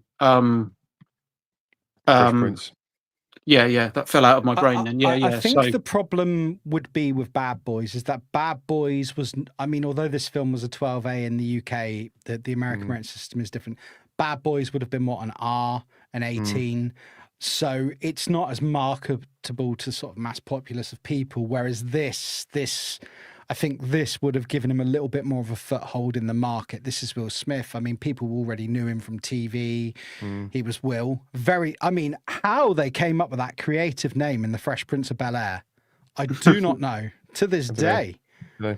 There was a bit in Independence Day where all the fighter jets are sort of massing in front of the mothership, and then it's either Bill Pullman or one of the Joint Chiefs says, "Fire at will," and I thought that was really mean. He was safe as long as Chris Rock wasn't in one of them. Well, we're gonna go. Yeah. Yeah, keep Monkeyboy's name out of your damn mouth, Rob. And there was that Honestly. line in it where his wife says to him, it's near the beginning of the film, and she says something about him having Dumbo ears. Do you think they had to sort of really crawl on their hands and knees to ask Will Smith if it was all right to use that line? I think at I that think- point in time he was happy for the payday, but now he'd probably slap them like Chris Yeah. Al Rock style. Was Sorry, that Rob, not you were like gonna say. was that not like a recurring joke within the Fresh Prince anyway about him having big flappy ears and stuff? I'm fairly sure. I don't know. I don't think know. it was. Yeah. Fresh Prince is one of those TV shows that I have seen so many episodes, but I never like sat down at a set time to watch it. If it was on, you watched it. I Yeah. probably it's like Friends. It's like Friends. I've probably seen every episode of Friends ever, but not in order. Yeah. Never in order. Just catching like Mm. episodes Yeah. throughout the years. Yeah. Oh, I've lost my train of thought. Supporting cast. Before you get it back, just quickly, what do you guys think is Will Smith's best film, or what have you most liked him in? Oh, well, I've already covered the film on this series, which I think he's my favourite film of his. But Rob, you go ahead. I don't know. I mean, I liked him in Ali. I must admit, I did like him in Ali, and he did deserve an Oscar in that. Yeah, I think I'm gonna have to stick with that. I can't really think of anything else. The one he got Pursuit of Happiness, that upset Good me. film. That did. Yeah, it's a good film, but I liked him in Ali. Yeah. Now, seems like an obvious, easy, cliche, shite answer, but I loved him in Men in Black. I just loved him in Men in Black. I thought his character of Jet. I thought Jay was brilliant in that. And I have and I think I relate that back to really happy memories of watching that film, which I sort of discussed when we did the episode. Controversially, I really enjoyed Wild Wild West. I thought it was a good film. I don't care. I liked Wild Wild West, and I thought he was really good in that. Didn't appreciate seeing his nuts as he crouched up from where he fell out of the water. Yes, you do. Yeah. It's more visual now when you see it on because we've got like HD now, haven't we? Yeah. Oh, 4K. Yeah, you see you see Smith, Twig, and Berry action as he stands up in that scene. So Oh, yikes! I mean, Will Smith's never been my favourite actor. I think he's fine, but I mean, I've never been a huge fan of his. I think my favourite would probably be I Am Legend. I would think, but I'm not sure if that's because I really like that film. the most heartbreaking part in that is Samantha. It's like, oh my god, just rip my heart out some more. You know, They're making a sequel to I it. don't know, the I dog think I scene heard made me somewhere upset. they're making a sequel to it at some point. I mean, at the apparently, moment, apparently so. It's going to he's be like really an on his arse at alternative the moment, telling of, though. I think. he was over the summer, wasn't he? Not performing in Stockport or somewhere, like Southend or something like that. I mean, how does Will Smith go from winning an Oscar to ending up performing on the end of a pier? I just don't Hollywood get baby, it. everyone loves a Yeah. comeback story. He'll True, come back big. true. He'll get What that was he film and doing he'll at the be end of the pier? celebrated. What He was was he doing? performing. He was getting his big Willie action on at the end of the pier. So yeah, he was doing all his dancing and singing and all that sort of stuff. Oh, okay. Oh, yeah, I forgot he did all that. Yeah. Anyway, just to jump back in quick to get through supporting cast. No, it's fine. It's fine. Mary McDonnell's the First Lady, Marilyn Whitmore. Now, when I was looking through her films, and it sort of dawns on you, like I haven't seen Dances with Wolves for years. She was in that. I know we didn't say for the main cast, but they're the bigger names. But she was in Donnie Darko. She was the mum in Donnie Darko. I was like, the mum in Donnie Darko. Judd Hirsch as Julius Levinson, the Dad. Yep, the dad. He was certainly. I didn't check, but he was certainly still alive for the sequel. Randy Quaid as Russell Case, the nutty. I'm not sure that's the PC term. The nutty pilot who basically sort of saved the day. Famous for, I say National Lampoons. Robert Loggia as General Grey, Scarface, Big. I mean, that's where I recognise him from. Big, the scene with the exec. Vivica A. Fox, Will's dancing lady friend. Kill Bill is where, and I did recognise her from the Kill Bill films. James Redhorn as Secretary of Defense. Scent of a Woman, Homeland. I tried to watch Homeland. I really must get back into that. And Harvey Fierstein as Marty Gilbert, Touch Song. But I most notably, I know him from Mrs. Doubtfire as one of the people who made Robin Williams up to be Mrs. Doubtfire. Oh. What about the dog? Boomer the dog. What else was he in? I think he so interesting. I've got some notes about that. He was in Pedigree Chum adverts, and he was in an advert for flea treatment. If you can make stuff up, so can I. Cool. I think you're not adhering to the informative nature of the podcast here, guys. Making stuff up. Wow. I did pull Monkeyboy in, but there we go. So I'm going to go to the comment, check the comments in a second. So while you guys answer, I'm going to have a fish through the comment sections if there's anything I need to bring up. But question, we'll go to Monkeyboy first, and when Monkeyboy answers, we'll have some judicial process. We'll go to Rob. Okay, and get this thing back on track. Parliamentary procedure, as they say. Parliamentary procedure. Which character / performance do you think steals the movie, or which surprised you the most? Monkeyboy, you're up, sir. I don't think any performance particularly surprised me. I enjoyed watching Jeff Goldblum as Jeff Goldblum. I think he's very watchable as Jeff Goldblum. For me, he was my favourite character purely because he refuses to be anyone else but Jeff Goldblum, and I enjoy that.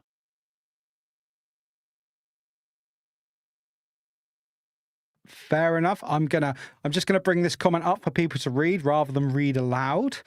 What else have we got? What's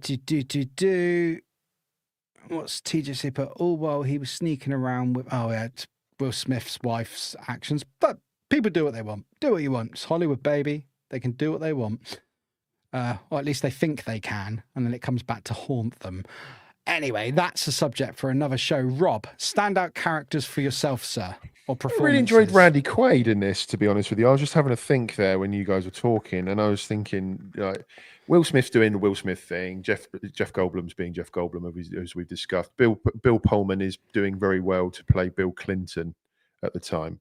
So Randy Quaid's the only one. He offers obviously comedic relief, and obviously at the end of the film, then we all know what happens to him.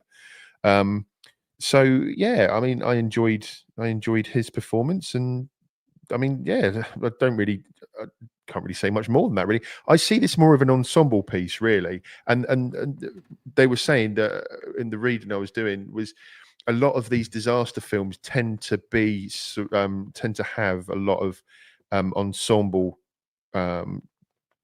people, you know, a group of people taking on, you know, the whole sort of roles, as it were. So yeah, it's very hard to pick somebody out specifically, but I would probably say I enjoyed Randy Quaid the most. Yeah, no, he was very good, and I agree with the whole ensemble thing. But I'm a bit of a Will Smith fan, mate. So I loved Will Smith in this, and Jeff Goldblum, as Monkeyboy says, is Jeff Goldblum. He is Jeff Goldblum. He's always great. I've got to say a massive hello here, Monkeyboy. You got to cheer this guy on. Jared O'Connor, one of our super spanners, has arrived, sir. He's been here all night. I didn't see him, so shut up. Yes, you did. You said hello to him. Did I? Well, I'm an idiot. Yeah. There you go. Anyway, Delvian says, and this is a very valid point, and I did have this in my notes, just didn't read it. Mary McDonnell was also in the reimagined Battlestar Galactica. So there you go. There you go. Given at the moment that I'm watching through for the first time The Big Bang Theory all the way through, loving it because my son is basically Sheldon. Hilarious. Rob knows what I'm saying, don't you? I've got my own little Sheldon. Genius with his ways. Yeah, so they obviously talk about Battlestar Galactica and all nerdy things. It's quite shocking when my missus goes to me, you remind me of some of those characters in that. I'm like, what? She's like, you're a nerd. I'm like, yeah, well, cheers, love.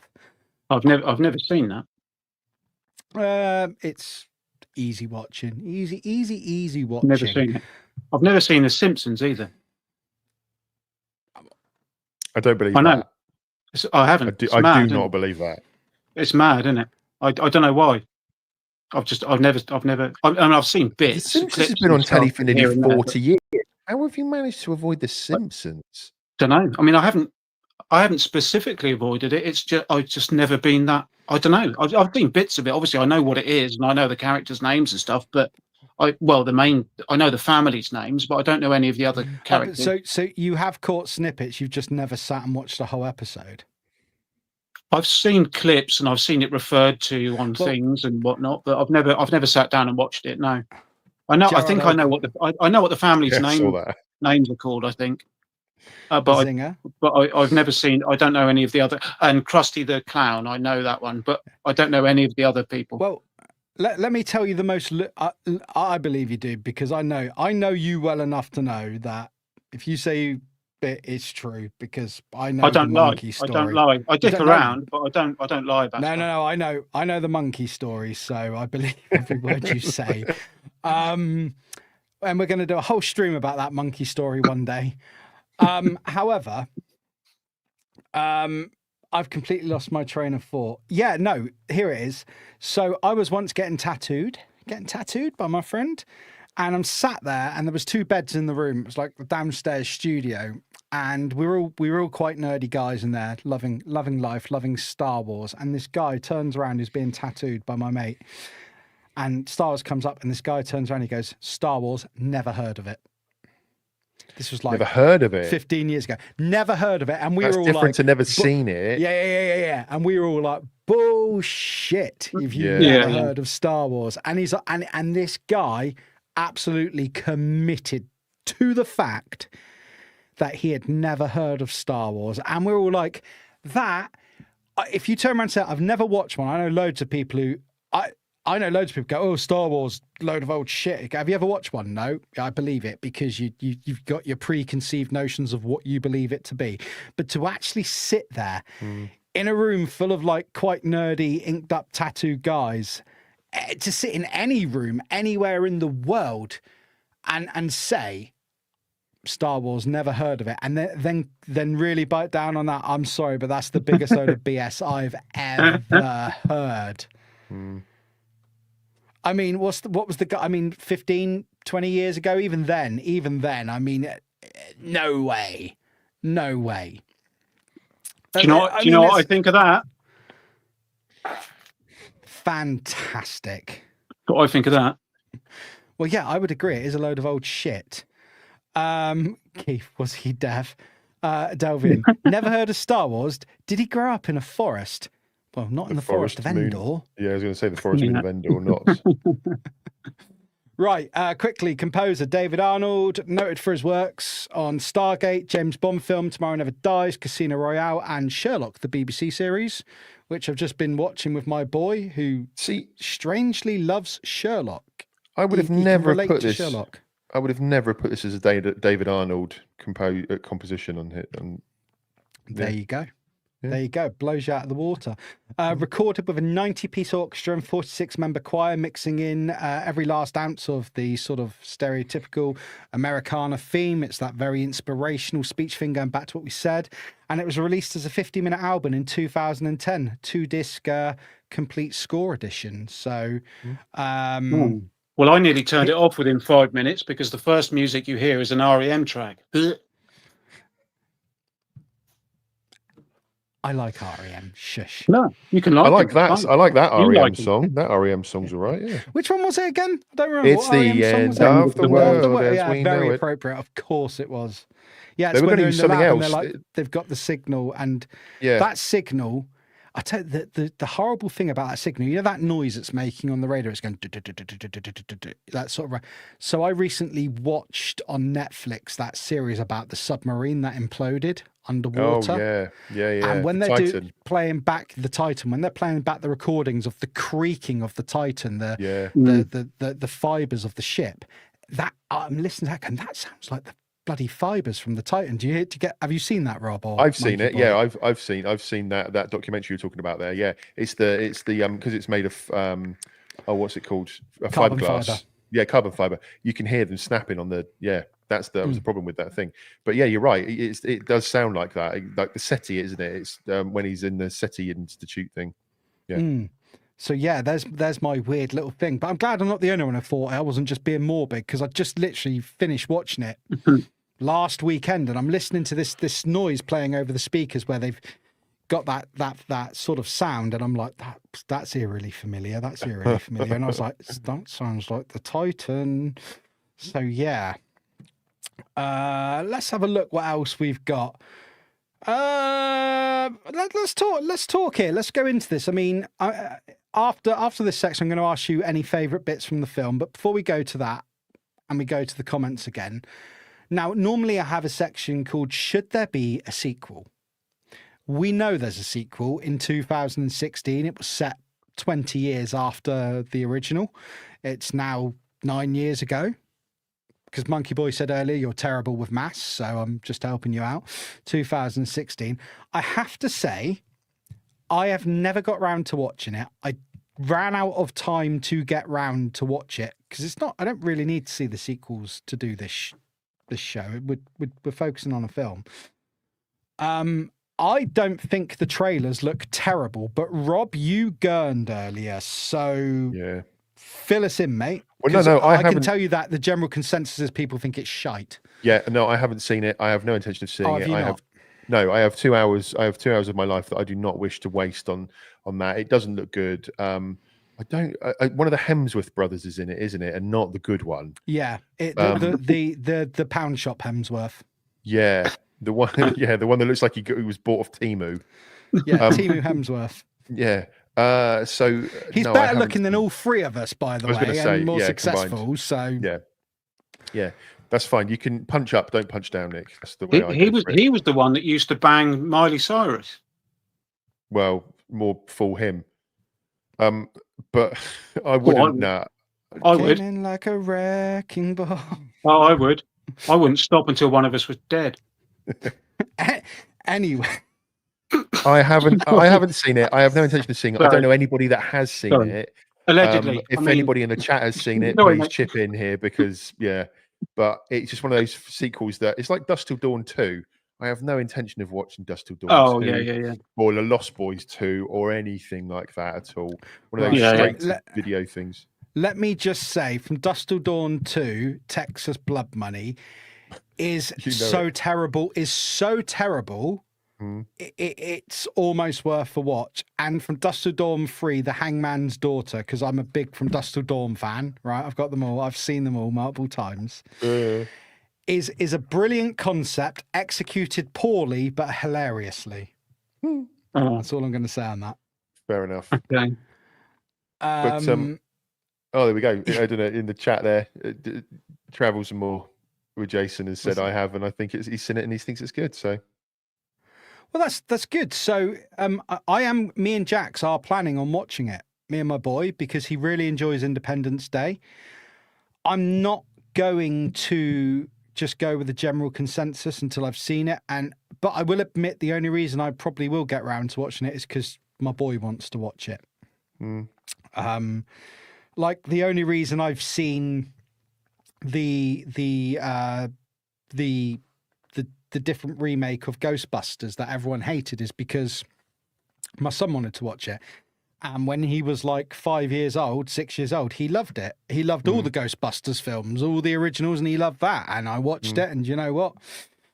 It didn't end my world. It didn't make me want to jump off a bridge. It was a film. Do you know what I mean? I've seen good films. I've seen bad films. So I will check it out. Now, it's interesting because Lewis has joined us, Reading Movies, who is one of Monkeyboy's real-life friends. And I actually had the pleasure of chatting to Lewis on the phone the other week. Actually, I phoned Monkeyboy up and Lewis was with him and I actually got to chat to him properly. So I have spoken to the legend that is Reading Movies. And he says, novelisation of ID4, you're really going to piss Monkeyboy off of that, Lewis. He hates the ID4 thing, but anyway.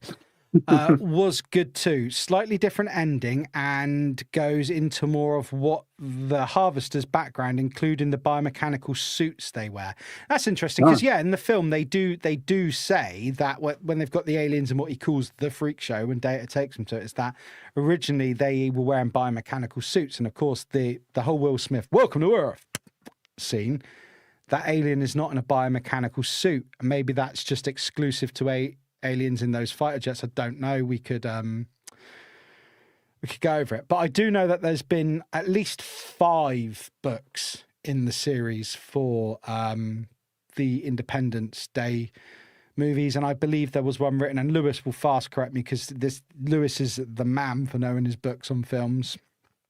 There was a book that was written to bridge the gap between ID4, sorry, Monkeyboy, and Independence Day Resurgence, which is what the sequel is called.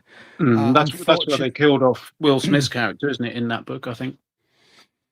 Now, so if we're going to discuss sequels, it's hard to discuss a film I haven't seen, but yes, Will Smith is not in the sequel. However, most of the original cast return. I don't know how big their roles are in it. Emma here. What about the dog? Well, it was 20 years after, dude. And Randy Quaid. Well, I'm back, boys. It would have been all right if the Team Hemsworth comment. No, carry on, man. If they'd somebody put it in here already in the chat, but if they'd have produced a film 2-3 years later and sort of followed it up and chased it up with something that went on, but there was such a big gap between it. There was 20 years between them, and people start to forget about it because it was to a degree a fairly sort. I know it's quite high on the box office listings, but it was a fairly forgettable popcorn film, and for some people anyway. So I don't understand why they felt the need to produce a second film 20 years later. It just seems like they just missed the boat. There was a trend of that though, wasn't there? There seems to be a thing. It's like Gladiator Twisters. Gladiator 2. I know it's not anything to do in this sort of genre, but why wait so long if you're going to do it?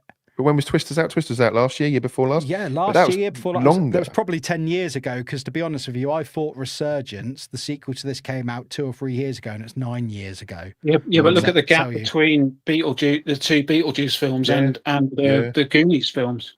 Yeah. Yeah, I have to say, I mean, I know this is not the film we're discussing, and some people agree with me. More have disagreed with me. I really enjoyed Beetlejuice. I quite enjoyed it. I was perfectly happy with that film. But yeah, so what can I say? The thing is, having not seen the film, and whatever the novel says, we know Will Smith is killed off screen, which is a thing in Hollywood. And I believe the reason he wasn't in it was unavailability. He had other things on. I can't comment much more, but what we do know in Hollywood is if they ever do come back and do a third movie, I mean, I'm currently watching Dexter, and I mean, Dexter literally survived being shot in what we thought was being shot in the heart like 2 years ago, and there's a whole other series and he survived it. So Hollywood and TV can do what it wants, can't it? And I'm not going to unfairly comment on it, but all I can relay, and I've sort of repeated myself now, is that the general consensus is it's doo-doo. It's not good. So, but, you know, that's the thing, isn't it? They didn't do their job very well marketing it. If people like yourself, Rob, are like, I don't really want to give it the time, not interested. You've really got to sell something, and that's on... And that is on the film company, isn't it? 17-year-old me loved it and bought into this sort of thing. 40-year-old me, not interested. Okay, so before I get into, I'm going to read some comments. I'm going to ask you your favourite bits from the film. Then we'll start heading towards wrapping up, because we've been going an hour and a half, guys.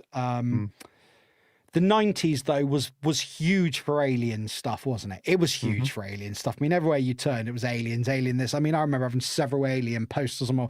It seemed to be lots of aliens smoking cannabis in the 90s. Lots of posters of that. That seemed to be... Do you guys remember that? Yeah. Spliffy jeans. Yeah, absolutely. And So the 90s really sort of captured and were captivated by the whole alien thing. Mm. And as with anything, things sort of go out of fashion. And I know Monkeyboy's big on his UFO stuff. You know, we've discussed this before, but outside of that, I don't think aliens are currently from what I can see, they're certainly not fashionable like they were in the 90s. Would you guys agree? Yeah. I can't Give it a think of couple of any. weeks. Give it a couple of weeks. It's I coming can't back. think of. I can't think of any recent films that have been around focused on aliens and stuff like that. There's as a genre, it doesn't seem to be.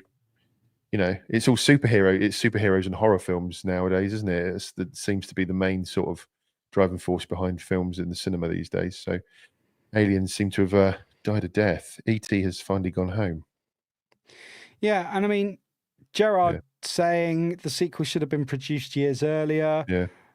It's a fun watch. Travels and more with Jason. Our Jason is saying it was meant to be a third as well, but the rating was poor. Yeah, apparently, I do believe they wanted to make a whole cinematic universe, but 20 years after the fact, and that's very hard to establish it at that time. I'll let people read Chris's comment because I'm not the best reader, and it's Chris. What's he saying here? Okay. That's not too bad. Is it rhyming slang for annoying skeletal American Nepo baby that looks like a Petri dish of STIs? That's in relation to a Miley Cyrus comment. Yeah. Delvian saying there's a lot to process there, Chris. And Keith laughing, saying exactly that. Jason is saying, Nick, I watched the ladies' version of Ghostbusters, and yes, enjoyed, and I only watched it last year. But that's the thing, Jason. It got so much damn hate and divided so many people. I watched it and was like, well, Jackson wants to watch it, I'll watch it. And I watched it and went, well, it's certainly not as good as the Ghostbusters 1 and 2. And I'm with Monkeyboy here. I'm a guy who loves Ghostbusters 2. You know, I'm a big Ghostbusters 2 fan. But it didn't offend me. I didn't feel like it erased my childhood and pissed all over it because they made that version. It just was what it was. And of course, but that's how people become divided by films. You know, it can be controversial subjects. Reading movies saying, yes, there was a prequel book. Don't know what it's called. I have The Resurgence of Civilization 2. Won't read it. Okay, fair enough. Jason saying, yes, Rob, if it was done 3 or 4 years later, they would now be on the sit film low. Quite possibly. Lewis saying 90s perfect blend of CGI, practical effects, ID4 city destruction scenes are a good example, and late 90s started to see nasty CGI making its appearance. Yeah, I believe CGI should be used sparingly and only for what you can't actually practically achieve. So yeah, and one tell more, that to George Lucas. Yeah, well. Well, if I go down that path, we're going to be on here for another 3 hours. Fun fact, Lewis saying, fun fact, new Predator Badlands movie has a harvester skull in the background. That's very cool. But then like in, you know, Predator 2, I mean, there was like a skeleton of the alien, although they were exoskeletons, but then sort of alien resurrection happened, which could, anyway, tangent, Nicholas. Jason saying, totally, Nick. So yeah, before we wrap this up, guys, I'm going to tell you guys what my favorite scene is from the movie, and it's the most iconic scene. It's the White House. That is such in pop culture today that I think people who haven't seen this film are aware of that shot of the film and the chaos of them escaping and Jeff Goldblum with the countdown figuring it out. So there's where I'm at. I'll come to you, Rob, then we'll go to Monkeyboy to mix up. Rob, have you got a favourite scene in the film, any particular one? Exactly the same as what you just said there. It is going to be the White House explosion, because that just brings it all together about what it's all about. Because up until that point, all they know, the aliens are above, you know, they're 15-mile wide spaceships above various cities around the world. and nobody knows what's happening at all. And then, you know, all of a sudden the White House just blows up. It's just, that is just, yeah, like you say, that is just the iconic bit. The one thing I do like about that, I think it's that one, or is it in New York, where there's a woman holding up a sign and it says, Elvis, take me with you, or something like that. Do you remember absolutely. that? Yeah. That, it always makes me smile when I see that. So that, and also Will Smith walking across the salt flats with the alien. That's quite iconic too. But apparently that scene where he goes, and what is that smell? Where he starts kicking the alien. Apparently he improvised that. I mean, Yeah. And the It smell stinks. was all the It rotting stinks. shrimps on the salt Yeah. flats. It stinks up Oh. there. I've been up there. It's horrible. It is like Oh. rotting fish. Just absolutely stinks. Yeah. Oh, wow. I got to bring this comment up from Keith. Nick, I had the VHS and had the hologram card that showed the scene as you moved. Yes, that's the version I had. That's the version I had, Keith. I remember I'd that, love yeah. to get it back. I really would. Yeah.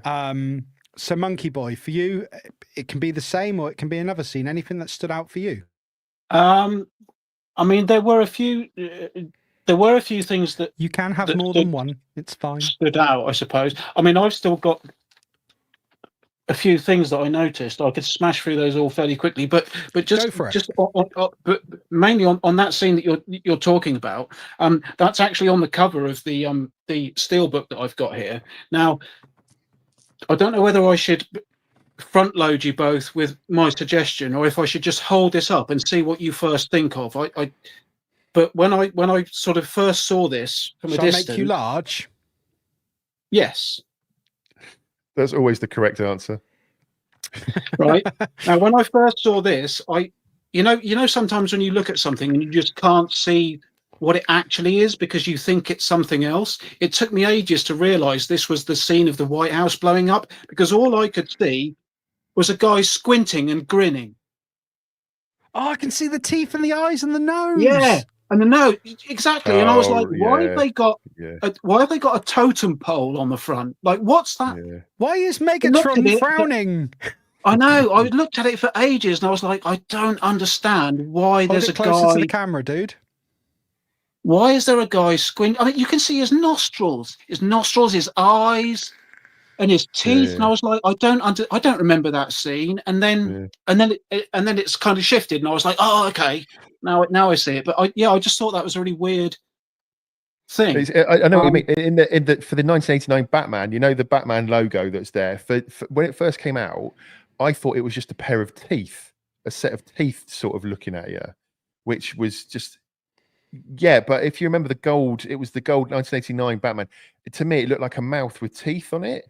And Well, so this does. getting your reference. This does to me now. Now I can see it. Yeah. The 89 Bat logo was slightly different. Me and Martin covered this when we did Real Impact. They changed it up slightly because they were worried they wouldn't get the licensing for it. I think the promotional stuff, by the time the promotional stuff came out, it was that one, but the version on Keaton's chest throughout the film is slightly different, and they corrected it for the second one. The official one was, it had 3 points here. There were 3 points, and then they took those away and made this bit longer for returns. Okay. But anyway, that's my observation. So I completely get where you're coming from with the steelbook cover. Yeah, but also about that scene, the White House wasn't the first building to blow up. It was the other. And apologies to any American guys that are watching. I don't know what the building was, but there was that big skyscraper with the spire on the top.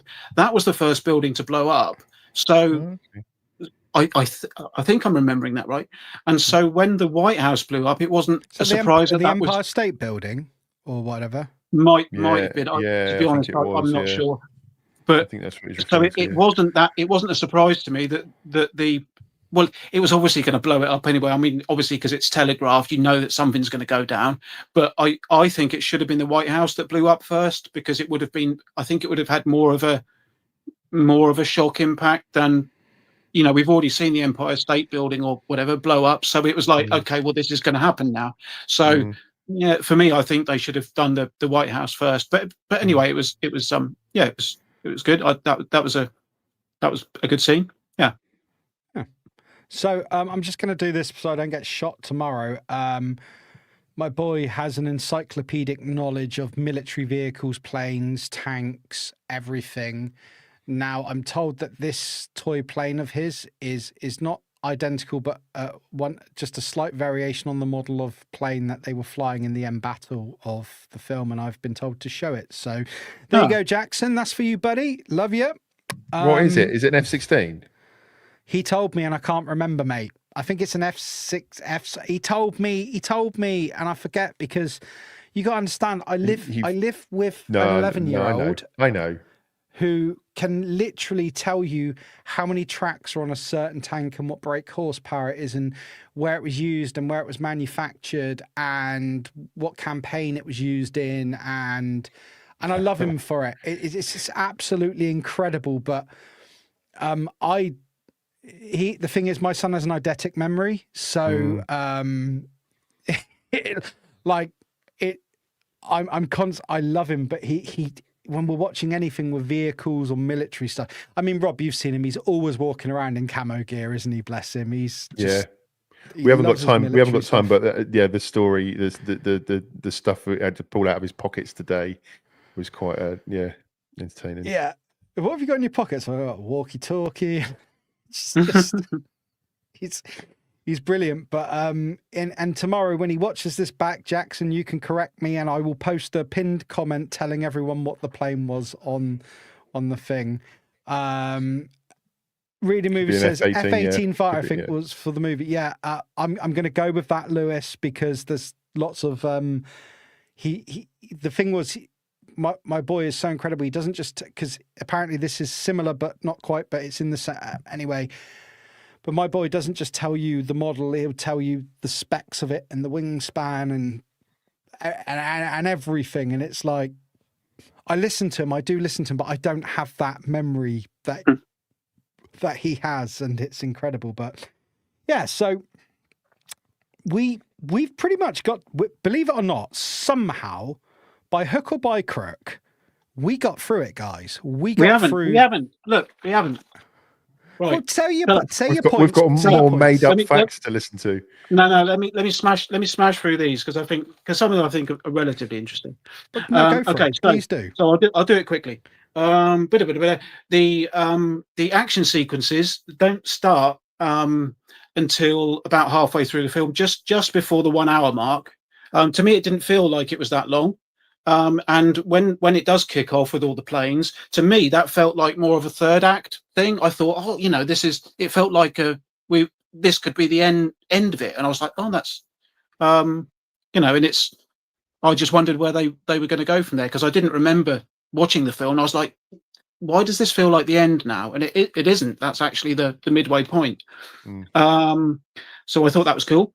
But let's have a look. There was one point where the guys said, the ships appear to be moving towards Houston, Texas, and I thought, well, don't go there. I know they're known for their hospitality, but I think that was probably a bad choice. What else have we got? The movie was originally going to be called Doomsday. I think it's a better title, but obviously wouldn't have done well in the States. So there we go.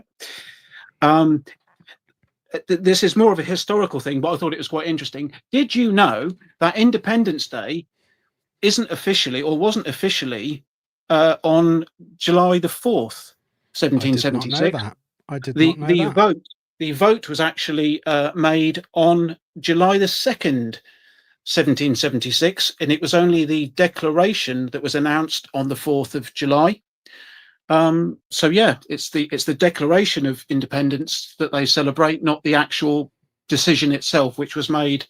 It became illegal. The separation from Great Britain became legal on the 2nd of July, 1776. But they, of course, celebrate it on the 4th of July, and that was a Thursday that was announced. What else have we got? Let me have a look. Let's have a look. Space Command that was in the film, that was based in the Pentagon. That was actually it was only based there from 1985 to 2002, and it was then moved to sorry, it was then moved to Colorado Springs. So it's no longer at the Pentagon; it's at Colorado Springs now. Although the headquarters of Space Force is still located at the Pentagon. So yeah, what else have we got? Let me have a quick look. Done that one. I've got some stuff about the timing of things. It must have taken them 19 minutes to evacuate the White House, because you see Jeff Goldblum looking at the timer on his laptop. He shows Bill Pullman, and it says 27 minutes and 58 seconds. So basically 28 minutes.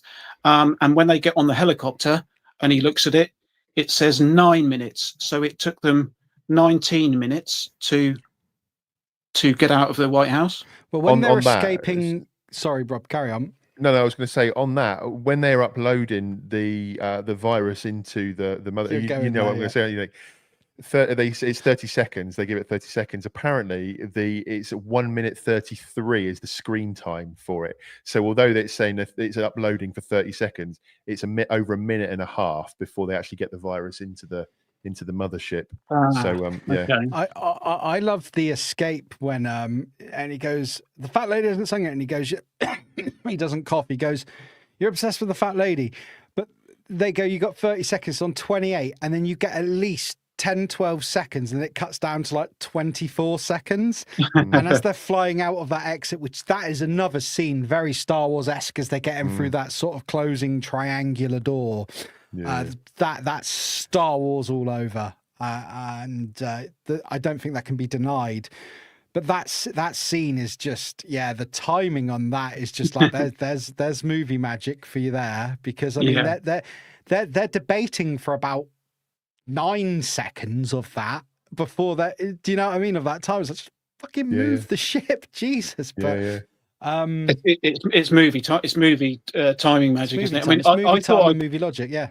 I thought I'd caught them out, because once they take 19 minutes to get out of the White House, and they get onto the presidential helicopter, then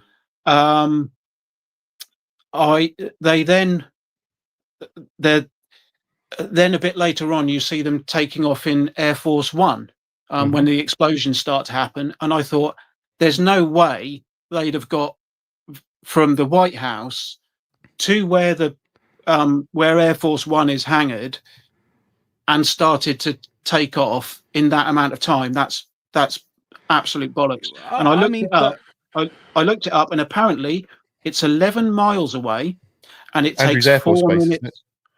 Yeah, it's at Joint Base Andrews, and it's 11 either 11 miles or 11 kilometers or 11 somethings away, and it only takes 4 minutes on the presidential chopper. So actually, in fairness, it's feasible. They could have made that.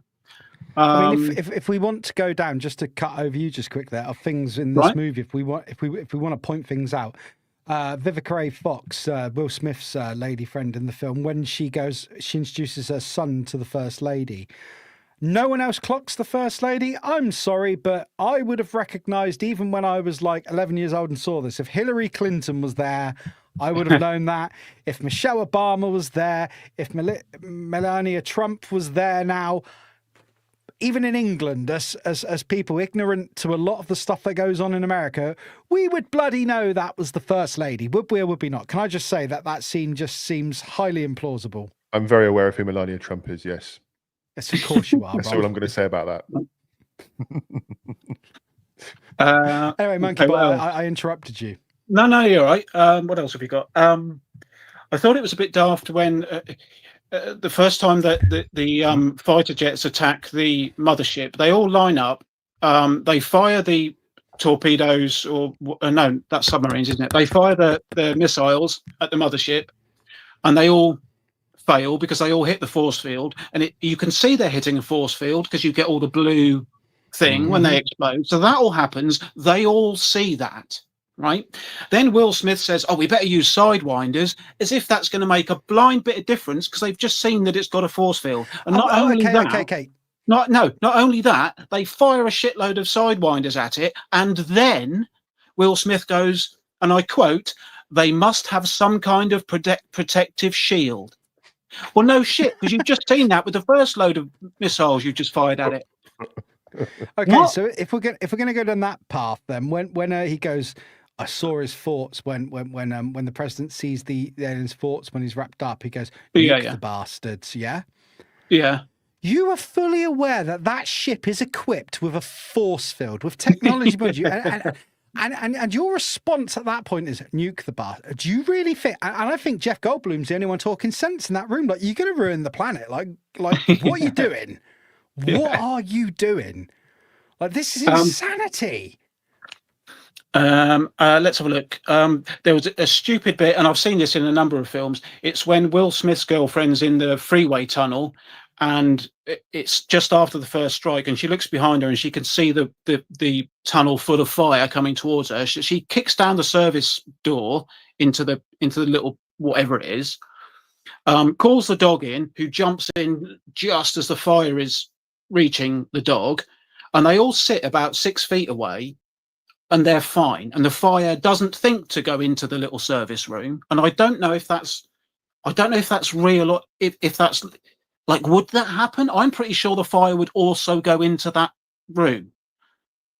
Like, how are they not burnt to a crisp? But it just passes straight by if there's oxygen in there, I don't want to go into science, but if there's oxygen in there, then yeah, you're probably right. The fire will probably follow them into that room. So that's what I thought. But anyway, so that, I mean, but it's a Hollywood movie, so that's fine. I mean, if they'd have been burnt to a crisp, it would have been a different film, wouldn't it? And let's have a look. Oh, and yeah, and I thought there was actually quite a lack of serviceable quotes in the film. I mean, obviously you've got the speech by Earth. Well, yeah, you've got the Welcome to Earth when he belts the alien in the mouth. Presumably the alien had his wife's name in his mouth. I don't know. So you've got mouths or vocal cords. They use telepathy. so you've got that one. You've got the presidential thing, you know, where he says, "We won't go quietly into the night, you know, blah, blah, this is our Independence Day." Okay, there's that one. But aside from that, I'm not sure there were any real decent quotes in that film. My favorite quote, and it isn't really a quote, it's like it's a quote of a quote in the film. And this is brilliant, and I thought this was fantastic. Let me get it right. It was a news broadcast, and the news reporter was saying to the camera, the citizens have been told, and here we go, "Please do not fire your guns at the spacecraft. You may inadvertently trigger an interstellar war." That, for me, is the best quote of the film. America. To be fair, every time I've watched that, and you hear that, you just laugh to yourself. Like, you can just literally imagine people going. Like in England, the best thing we've got is some cheap bottle rockets from Tesco and an air rifle. Do you know what I mean? Yeah. No, I can truly believe that Americans would do that. I know some that would. Well, so a bit off topic, but it reminds me of an episode of old Top Gear with Jeremy Clarkson. I can't remember which guest he had on, but they're American, and he basically, they're commenting on how in America they don't have the speed cameras that we have, you know, the ones on the road that catch you. Yeah. And Jeremy Clarkson's like, "Why is that?" And this guy goes, "Because people would just shoot them out. Like, they wouldn't be there; they'd just be shot." Yeah. I'm like, there you go. And that was whatever famous American actor that was who said that. So there you go. But it's a great film. I think it's a great film. There's been a few great comments I just want to go over. Lewis says Empire State Building was the second building. I think it was downtown LA first blowing up buildings. So they blew up two buildings before the White House. Palp says, and this comment had me laughing, aliens come to Earth, blow up tourist attractions instead of infrastructure, water, electric plants, etc. It's no wonder they lost. Sorry if you heard that subtle burp there. Mr. B saying it was the day of the signing, I believe, to your earlier fact about the Independence Day thing. To the comment, Lewis saying, same tunnel, I think that's in Blade Runner and Terminator. Mm. That's interesting. Okay. So what, when Arnie's going down on the bike dodging the made like explosives, I presume. Huh. Lewis saying, I'm sure the oxygen would be sucked out. So even if it didn't burn, it would be sucked out. So that makes sense. Now that's what I call a close encounter. There's a quote there from Okay, yeah. Lewis, please do come on one of my shows, mate. You're excellent. I mean, not in the zeitgeist, I guess, but I'm looking forward to whipping E.T.'s ass. That is a great line from Will Smith, where when they're in the sort of briefing. Oops. And what's Keith saying? There was a similar warning issued some years ago during a tornado because people were shooting at the sky. Rob, can you believe that? You go to America more than most English people. I'm going to a rodeo next month, and these are the sort of people that go to rodeos. That's no, absolutely. So yeah, I mean, haven't you got to take your dad's guns to fire them at the gun range because they need firing or something? A little bit of a story. I'm conscious of time as well. That's fine. So my dad had a stroke a couple of years ago, and he's not in the position to shoot his guns anymore. So when I'm over there, I've got to go and clean his guns out and take him down to the firing range to go and shoot them so he can sell them on. But I can go in there as a tourist. I've got a gun. I can carry a gun with me as a tourist and go down there and shoot off. Yeah, I don't have to. As long as if I'm stopped by the police, as long as I admit that I've got a gun in the car and I'm not holding it, if it's in the boot, I can carry it in the trunk without any issues. So, yeah, but they love their guns. They love their guns and they love their country. So what can you say? Over here, I can't imagine what the British equivalent of Independence Day would be over here. Guy Fawkes Night, I guess. That's exactly when you said that. That's exactly what popped to my mind. Yeah, it's probably the closest, isn't it? Yeah, we are.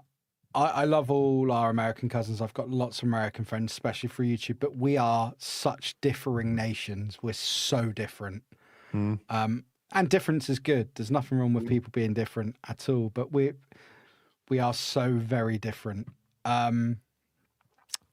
What's this? Lewis say. There was a radio play made and set in the UK of ID4. Oh, excellent. I did not know that. That's worth looking up and having a listen. And, we haven't covered any of this. The teenage camper van using the possible world's ends to pop his cherry was gold. You don't want to die a virgin, do you? And what I will say, and this is the last thing I'm going to say, because we're going to have to wrap this up. The guy playing the brother there, we've already had a Timu Hemsworth. So we're watching this earlier, me, Mrs. APD and Jax, and the son of Randy Quaid. I turned around to Carla and said, is that a pound shop Keanu Reeves? It's just to me. But and Andy here said, I need to head off. Thank you for the stream. I'll catch up with you soon. Well, Andy, we are going to be ending pretty much in the next minute or two because I need to use the toilet. You didn't need to know that, but I'm going to tell you because we're all friends here. And I just hope that when I farted earlier that I actually did mute the microphone because that was a ripper. Unlike Monkeyboy, who's always proud to display. But no, chaps, thank you for jumping in this evening. I really wanted to get this season on a roll because I think I did 22 episodes in season 1, which was done over 9 or 10 months. So it was quite a busy schedule. We're back. The only reason I've labelled this season 2 is because I took such a long break. I needed to have a break. 'Tis life. But we're back. I will be getting in contact with people I've spoke to about films previously, and we'll get the show on the road. Monkeyboy, thank you for being on. You've been a great guest. Would you like to tell people where they can find you? I have linked your channel in the video description, but please promote yourself, sir.